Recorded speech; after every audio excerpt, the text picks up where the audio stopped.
निम्रता सा निम्रता सा निम्रता सा निम्रता सा सहाफिन के तशद्दुद सहाफिन के तशद्दुद मज़हबी इंतहा पसंदी मज़हबी इंतहा पसंदी मज़हबी इंतहा पसंदी निम्रता के निम्रता के निम्रता के निम्रता के सहाफिन के सहाफिन के न्यू सैदाबाद में प्रोग्रेसिव अलायंस पारां डॉक्टर निम्रता देवी जे क़त्ल ऐं सहाफ़ी रमेश कुमार ते तशद्दुद ख़िलाफ़ हाल में एहतिजाजी मुज़ाहरो कयो वियो। मुज़ाहरे खे ख़िताब कंदे प्रोग्रेसिव अलायंस जे कन्वीनर रशीद ॾेथो चयो त निम्रता जो क़त्ल सिंध जे शऊर एहसास जो क़त्ल आहे। हुक्मराननि जी बेहसी आहे जिन रिश्वतखोरी चोरी बाज़ारी ऐं हिकु हटी क़ाइमु कई आहे। हित कोस अञा में जारी आहे। हित हर ॾींहुं 14 मार्च आहे। हित हर ॾींहुं तोबह ज़ारी आहे। असांजे नियाणियुनि खे इदारनि में तइलीमी इदारनि में हुननि खां ज़िंदगियूं खसियूं थी वञनि। असांजा माइट हुननि खे पढ़ण लाइ था मोकिलीनि त असांजूं नियाणियूं तइलीम जे ज़ेवर सां आरास्ता थी हिन समाज जी हिन सोसाइटी जी ख़िदमत कंदियूं।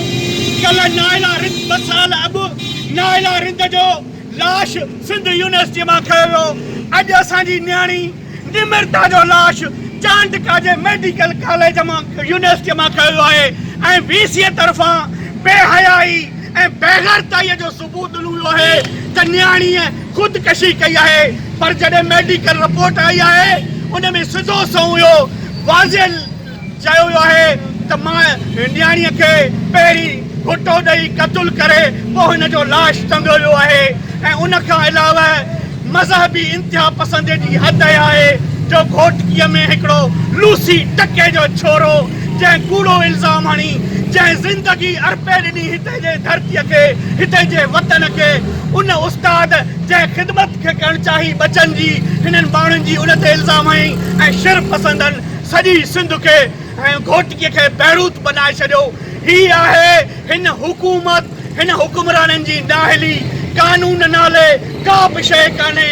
जेकॾहिं कानून हुजे हा त घोटकीअ जे अंदरि ईअं शिरपसंद दहशतगर्दनि जा रूप धारे मिसकीन मारूअड़नि जा उछा जेके मंदर आहिनि जेके जॻहियूं आहिनि जेके दुकान आहिनि ॼण ही के जहाज़ ते विया हा जहाज़ ते वञण लाइ तयारु न आहिनि पर ही पंहिंजा शेर शाह जा शिकिरा घर जा कुकड़ मारण लाइ तयारु आहिनि। उन करे असांजो मुतालबो आहे त फौरी तौर ते निम्रता जे कातिलनि खे गिरफ़्तार करे अदालती कमीशन ठाहे उन सां इंसाफ़ कयो वञे ऐं सॼी सिंध में ही जेको मज़हबी जुनूनियत चोरनि ऐं ठाड़ेलनि पकड़ी आहे ऐं हिते सिंधी ऐं पंहिंजनि पाण खे विढ़ाइण जी कोशिशि कई आहे उन्हनि खे बुझो ॾिनो वञे कानून जी हुकुमरानी क़ाइमु कई वञे ऐं सिंध जो बहादुर सिपाही रमेश जंहिं उन फूलन देवीअ खां क़त्ल नियाणीअ जे क़त्ल जी जॾहिं वज़ाहत घुरी त उनखे चमाट वहाए कढी। सहाफ़ी हक़ ऐं सच जो आवाज़ आहिनि जिन सिंध जो केस जिन मज़लूमनि जो केस प्रेस क्लबुनि ते रोडनि ते रस्तनि ते जेके असां जहिड़ा अवाम जे हक़ लाइ बीहनि था उन्हनि जो केस हिननि हुकुमराननि खे पहुचाइण लाइ कोशिशि कई आहे। पर उन सहाफ़ियुनि ते तशद्दुद हाणे ही सितम की न सहबो बग़ावत कबी ऐं सितम करना बर्पा क़यामत कबी सॼी सिंध सरापा एहतिजाज आहे। ऐं असांजो मुतालबो आहे त फौरी तौर ते अदालती कमीशन क़ाइमु करे निम्रता जे केस जी इंक्वायरी कई वञे। घोटकीअ जे अंदरि दहशतगर्दी जी अलामत जेके लोफर ऐं तगड़ा छोरा बणिया आहिनि उन्हनि खे गिरफ़्तार करे उते जे माण्हुनि सां इंसाफ़ कयो वञे। ऐं रमेश कुमार जो ॾोह इहो आहे त हुन उते जे सूअर ऐं दहशतगर्द मुल्ह जेको सिंध जी वहदत जे ख़िलाफ़ माण्हुनि खे ऐं उन्हनि माण्हुनि सां जेका आहे माथे जी मां वारो सलूक थो कराए माण्हुनि खे उकसाए थो मियां मिठू उन जे ख़िलाफ़ जॾहिं उन लिखियो आहे ऐं उते बीठो आहे त सहाफ़ी जा छाड़ता ऐं फूलन देवी उन ते ॾमिरजी पई आहे।